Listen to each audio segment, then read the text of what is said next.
एक मुलगा असतो जो की शहरामध्ये राहून आपला अभ्यास करत असतो, शिक्षण घेत असतो. एकदा हा मुलगा सुट्टीवरती आलेला असतो, तर त्याचे मामा त्याला कॉल करतात आणि त्याला म्हणतात की सुट्टीवरती आलाच आहे, तर तू इकडे माझ्याकडे फिरण्यासाठी ये. आता मुलगा देखील आपल्या मामाने बोलावले म्हणून मामाच्या इथे जातो. आपला भाचा आपल्या घरी आला म्हणून हा मामा त्याच्यासाठी चिकन वगैरे घेऊन येतो आणि एक दारूचा खंबा घेऊन येतो. मामा भाचे दोघे मिळून ड्रिंक करतात आणि जेव्हा हा भाचा त्या ठिकाणी दारू पितो, त्यानंतर रात्री तो मामीकडे जातो आणि त्यानंतर या मामी भाच्यामध्ये असे काहीतरी घडते जे आज रोजी सोशल मीडियावरती व्हायरल आहे. अखेर मामाच्या डोळ्यात धूळ फेकून हा भाचा मामाची पत्नी म्हणजे आपल्या मामीसोबत काय करू लागला होता आणि याचा परिणाम किती भयंकर झाला हे आजच्या आपल्या सत्य घटनेमधून आपल्याला समजणार आहे. त्यामुळे व्हिडिओ शेवटपर्यंत बघा. नमस्कार, स्वप्नील क्राईम टॉक्समध्ये आपले स्वागत आहे. आजच्या आपल्या सत्य घटनेची सुरुवात होते. राजस्थानमध्ये धौलपूर नावाचा एक जिल्हा लागतो आणि या धौलपूरमध्ये भसाख नावाचं एक गाव आहे आणि या भसाख गावात राहणारा शंकर ज्याचं वय 38 वर्ष आहे. शंकरचे लग्न 2011 मध्ये रुबी सोबत झाले होते. रुबी जिचं वय आजच्या डेटला 32 वर्ष आहे. रुबी आणि शंकरला 3 मुलं आहेत.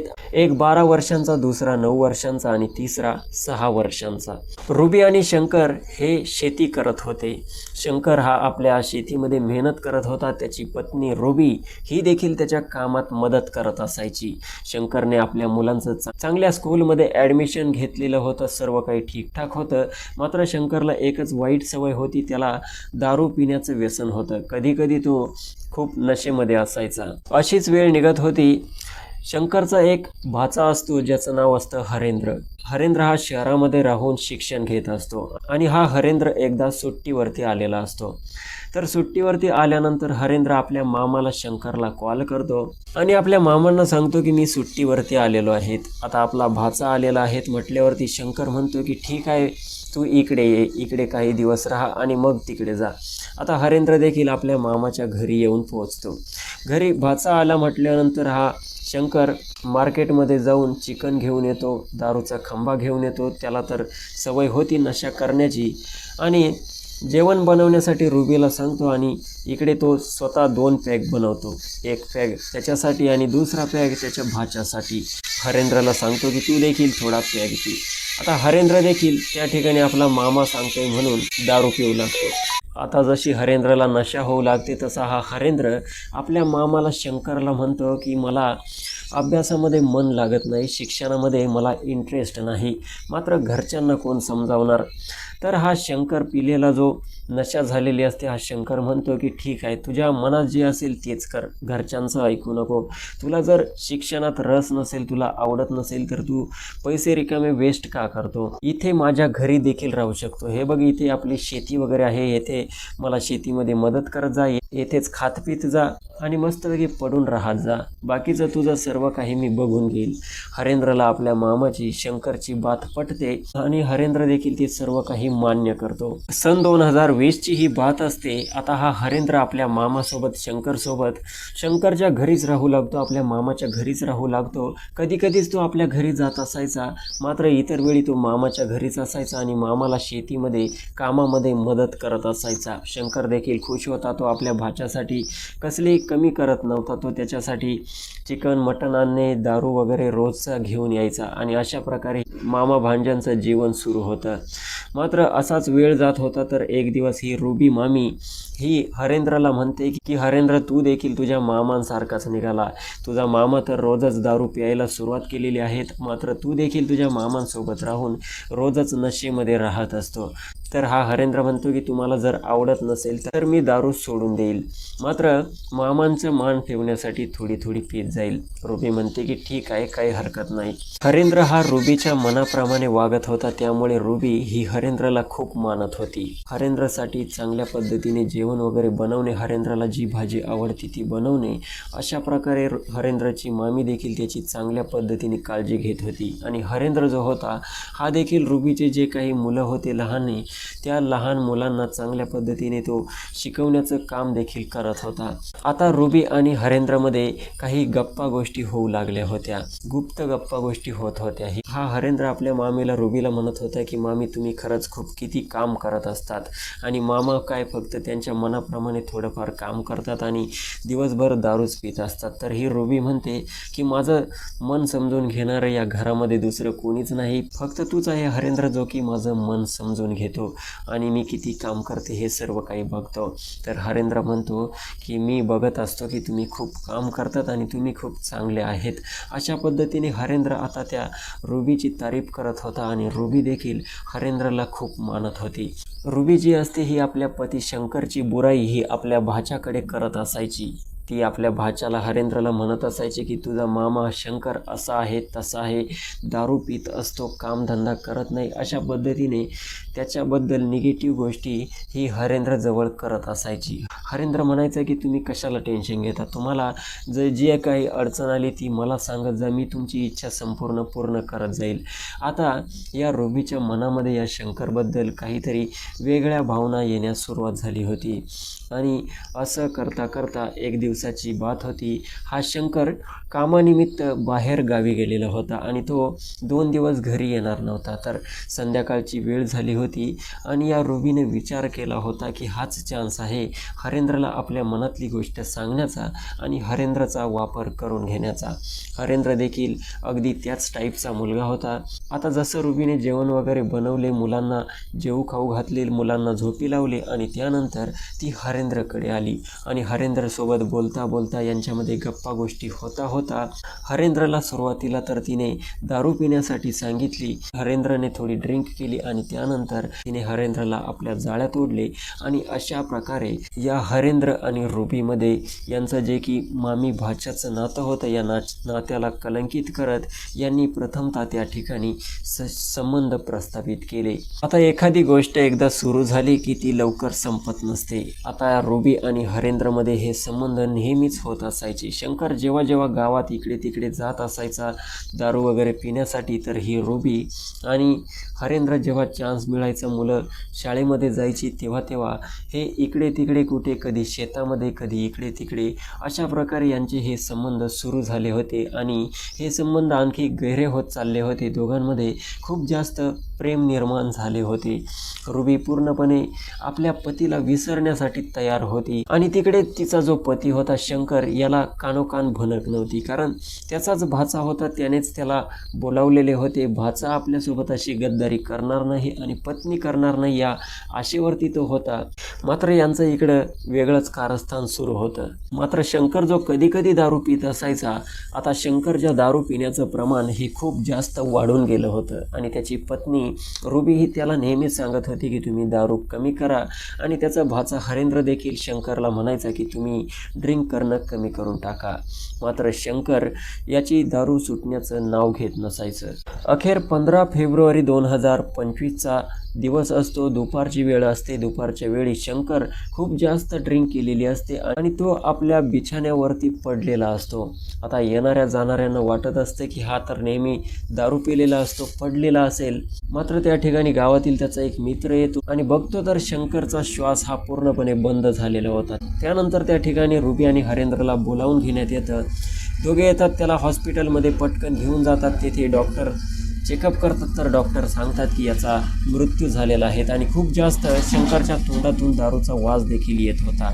आता सर्वजण म्हणतात की दारू पिऊन त्याचा मृत्यू झाला, खूप जास्त दारू प्यायचा, अशी त्यांनी अफवा पसरवून दिली होती आणि डॉक्टरांना देखील जाणवत होतं की हा एक नशेडी व्यक्ती होता. पोलीस देखील त्या ठिकाणी आली, त्याचा पोस्टमॉर्टम करण्यात आला आणि एक दारू पिणारा व्यक्ती जास्त दारू पिल्यामुळे ही दुनिया सोडून गेला म्हणून जास्त कोणी त्यावरती लक्ष दिले नाही. पोलिसांनी पोस्टमॉर्टम केला, पोस्टमॉर्टम रिपोर्ट देखील चांगल्या पद्धतीने बघितलं नाही आणि अशा पद्धतीने शंकरचा अंत्यविधी वगैरे 10व 13व सर्व उरकलं आणि त्यानंतर हरेंद्र आणि रुबी यांच्यामध्ये जो काही अगोदरपासून संबंध सुरू होता तो संबंध आता खुलेआम बनू लागला होता, कारण त्यांना अडचण नव्हती. शंकर या दुनियेला सोडून गेलेला होता.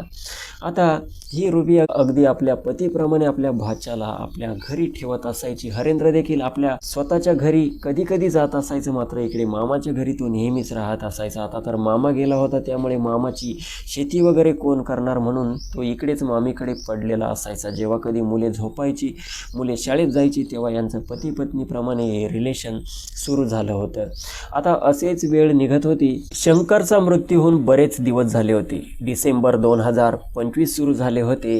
आता ही रुबी मामी ही आपल्या भाच्याला हरेंद्रला म्हणते की बघ, आता माझा पती वारून भरपूर दिवस झाले, मला काय 3 मुलं आहेत आणि त्या मुलांची जबाबदारी ही काय मी घेऊ शकत नाही. ते कसेही वाढतील, कसेही मोठे होतील, मला त्याच्याशी काही घेणं देणं नाही. मात्र रुबी ही हरेंद्रला म्हणत होती की मी तुझ्यावरती खूप प्रेम करते, तुझ्याशिवाय राहू शकत नाही आणि आपण असं करूयात, आपण कायमस्वरूपी एकत्र होऊयात, आपण या ठिकाणावरून कायमचे पळून जाऊ आणि एखाद्या ठिकाणी राहून पती पत्नीप्रमाणे राहूयात. आश्चर्याची गोष्ट ही असते की 32 वर्षांची ही रुबी मामी त्या हरेंद्रला देखील रुबी मामीचं सर्व काही पटतं आणि रुबी मामीला घेऊन हा हरेंद्र ते घर सोडून त्या ठिकाणावरून फरार होऊन जातो. मात्र जसं त्या रुबीच्या परिजनांना, शंकरच्या परिजनांना ही गोष्ट समजते की रुबी ही हरेंद्रसोबत पळून गेलेली आहेत, तेव्हा जे काही शंकरचे परिजन होते, नातेवाईक, जवळचे लोक होते, त्यांना आता डाऊट येऊ लागतो की हा जो हरेंद्र होता हा खूप आधीपासून इकडे शंकरच्या घरी येऊन राहत होता आणि त्याच्यानंतर शंकरचा मृत्यू झाला. शंकरचा खरंच दारू पिल्याने मृत्यू झाला की यांचं दोघांचं प्रेम प्रकरण होतं म्हणून यांनीच त्याचा काटा काढला, असं शंकरच्या परिजनांच्या डोक्यात येऊ लागलं. आणि त्यानंतर शंकरच्या जवळच्या व्यक्ती या पोलीस स्टेशनमध्ये गेल्या आणि पोलिसांना सांगितलं की रुबी आणि हरेंद्र जे आहेत हे फरार झालेले आहेत आणि शंकरचा दारू पिऊन मृत्यू झाला असं आम्हाला वाटत नाही, तर यांनी दोघांनी मिळून शंकरसोबत काहीतरी केलं असावं. जेव्हा पोलिसांना हे सांगण्यात आलं तेव्हा पोलिसांनी देखील त्या शंकरचे पोस्टमॉर्टम रिपोर्ट बघितले, जे की त्यांनी साईडला टाकून दिलेली होती. जो शंकर म्हणजे जो की नशेडी व्यक्ती होता, दारू पिऊन मृत्यू झाला असे समजून साईडला टाकलेले होते. जेव्हा त्यांनी पोस्टमॉर्टम रिपोर्ट बघितले तेव्हा त्या पोस्टमॉर्टम रिपोर्टमध्ये होते की शंकरचा दारू पिऊन मृत्यू झालेला नाही, तर त्याच्या दारूमध्ये कदाचित नशीला पदार्थ, विषारी पदार्थ मिक्स केलेला असावा आणि त्या विषारी पदार्थामुळे शंकरचा मृत्यू झालेला आहे. आता पोलिसांना हा डाऊट कन्फर्म होतो आणि त्यानंतर पोलीस सुरुवातीला हरेंद्र आणि रुबीला कॉल करून संपर्क करतात आणि म्हणतात की तुमच्यासोबत बोलायचं आहे, तुम्हाला पोलीस स्टेशनला यावे लागेल. आता हरेंद्र आणि रुबी हे विचार करतात की शंकरचा मृत्यू होऊन जवळपास वर्ष होत आलेलं आहेत, इतक्या वर्षामध्ये पोलिसांनी लक्ष दिले नाही, तर कदाचित दुसरं काही काम असावं म्हणून ते आपल्याला बोलावत आहेत, तर आपल्याला जाणं गरजेचं आहे. आणि त्यानंतर हे रुबी आणि हरेंद्र हे पोलीस स्टेशनला जाऊन हजर होतात आणि त्यानंतर पोलीस हे बारकाईने यांना विचारू लागतात. आता शंकरचा पोस्टमॉर्टम हा फेब्रुवारी 2025 मध्ये झालेला होता आणि लगभग आता 2026 सुरू झाले होते, त्यामुळे पोलिसांची देखील यामध्ये चूक होती. मात्र पोलीस या खुनाचं गूढ रहस्य उकळण्यासाठी एका नवीन चालीने चालले. त्यांनी रुबीला एका ठिकाणी आणि हरेंद्रला दुसऱ्या ठिकाणी घेऊन गेले. आता दोघेही सांगणार तर नव्हते, दोघांना विचारण्यात आलं होतं, मात्र दोघेही तोंड उघडण्यासाठी तयार नव्हते. तर त्यामध्ये एक पोलीस कॉन्स्टेबल येतो. इकडे रुबीची चौकशी सुरू असते, तिकडे हरेंद्रची चौकशी सुरू असते आणि ज्या ठिकाणी रुबीची चौकशी सुरू असते तिथे तो कॉन्स्टेबल आल्यानंतर म्हणतो की हरेंद्रने सर्व काही सांगितलेलं आहे. आता ही रुबी त्या ठिकाणी चाचपते, आपली मान खाली घालते, डोळे भिरभिरू लागतात आणि रुबी म्हणते की हरेंद्रने काय सांगितले. तेव्हा पोलीस रुबीला म्हणतात की हरेंद्रने सर्व खरं खरं सांगितलं. आता हरेंद्र सुटून जाईल आणि तुला मोठी शिक्षा होईल. जर तुला शिक्षा व्हावी असं वाटत नसेल तर तू देखील जे काही खरं खरं आहे ते सांगून टाक, आम्ही तुझी शिक्षा ही कमी करू. जेव्हा असं बोललं जातं तेव्हा ही रुबी आपली संपूर्ण कहाणी सांगण्यासाठी पोलिसांना तयार होते. आता रुबी सांगते की आमचं सर्व काही ठीक होतं, मात्र माझा पती खूप जास्त दारू पिऊ लागला होता आणि दारूच्या नशेमध्ये असल्यामुळे तो मला पाहिजे तसा वेळ देत नव्हता. हरेंद्र हा रुबीचा भाचा होता. आता रुबीची जी भूक शंकरकडून पूर्ण होत नव्हती, ती भूक तिने त्या भाच्यामध्ये शोधण्याचा प्रयत्न केला आणि ती भाच्याकडून भागवून घेऊ लागली. मात्र या गोष्टी लपून राहत नसतात. हरेंद्र आणि रुबीला हे संबंध बनवताना एकदा शंकरने बघितले होते आणि त्यानंतर शंकरने रुबीची खूप मारपिटाई केली होती. शंकर आपल्या भाच्याला तर काही म्हणत नव्हता, मात्र रुबीला त्याने खूप जास्त मारहाण केली होती आणि नेहमीच तो ड्रिंक करून यायचा आणि तिला मारहाण करायचा, तिला शिव्या द्यायचा. अगदी अश्लील पद्धतीने तो शिव्या देत असायचा आणि या गोष्टीला ही रुबी पूर्णपणे वैतागली होती आणि ती हरेंद्रला म्हणते की याचा काटा काढल्याशिवाय पर्याय नाही. जर हा ही दुनिया सोडून गेला नाही तर आपल्याला या दुनियेत एकत्र येता येणार नाही. आता हरेंद्र देखील आपल्या मामीचं ते ऐकतो. 32 वर्षांच्या मामीवरती तो इतका फिदा झालेला होता, इतका तिच्या प्रेमात वेडा झाला होता की तिने सांगितले याचा काटा काढायचा. आणि हरेंद्र हा शिकलेला मुलगा होता, याला डोकं होतं. याने चांगल्या पद्धतीने विचार केला की जी दारू तो शंकर पित असतो त्या दारूमध्येच एक विषारी औषध मिक्स केले आणि त्यानंतर शंकर जेव्हा पिला दुपारच्या वेळी त्या नशेमध्येच त्याचा मृत्यू झाला आणि यांनी चांगल्या पद्धतीने जास्त ड्रिंक केल्यामुळे याचा मृत्यू झाला अशी अफवा पसरवून दिली आणि हे प्रकरण त्या ठिकाणी दाबले गेले होते. मात्र तब्बल जवळपास 1 वर्षानंतर या खुनाचे गूढ समोर आले होते. 28 जानेवारी 2026 रोजी अखेर पोलिसांनी हरेंद्र आणि रुबीला अटक केली. दोघांविरुद्ध गंभीर कलमांतर्गत गुन्हा दाखल करून जेरबंद केली. मात्र रुबी आणि शंकरचे जे 3 मुलं मुली होते यांचं भविष्य पूर्णपणे अंधकारमय झालेलं आहे. आता त्यांचा कोण सहारा असेल? त्यांना आता तर नातेवाईक सांभाळत आहे, मात्र नातेवाईक केव्हापर्यंत सांभाळणार आणि त्यांचं भविष्य हे कसे होणार? मित्रांनो, मला सांगा यामध्ये कोणाची चूक होती? शंकरची चूक होती, रुबीची चूक होती की त्या हरेंद्रची चूक होती? आपले मत कमेंट सेक्शनमध्ये मांडायला अजिबात विसरू नका. बाकी या व्हिडिओचा माझा उद्देश कोणाच्या भावना दुखावण्याचा किंवा अश्लीलतेचा प्रसार करणे नाही, तर सत्य घटना आपल्यापर्यंत पोहोचवणे आणि यापासून आपणास जागरूक करणे आहे. आजकाल समाजात अशा काही घटना घडत आहे, त्यामुळे प्रत्येकाने सजग आणि सावध राहणे ही काळाची गरज बनली आहे. सावध रहा, सजग रहा. व्हिडिओ आवडला असेल तर लाईक करा आणि अशाच सत्य घटना, क्राईम स्टोरी नेहमी ऐकत राहण्यासाठी चॅनलला सबस्क्राईब करा. भेटूयात पुढच्या व्हिडिओमध्ये. जय हिंद, नमस्कार.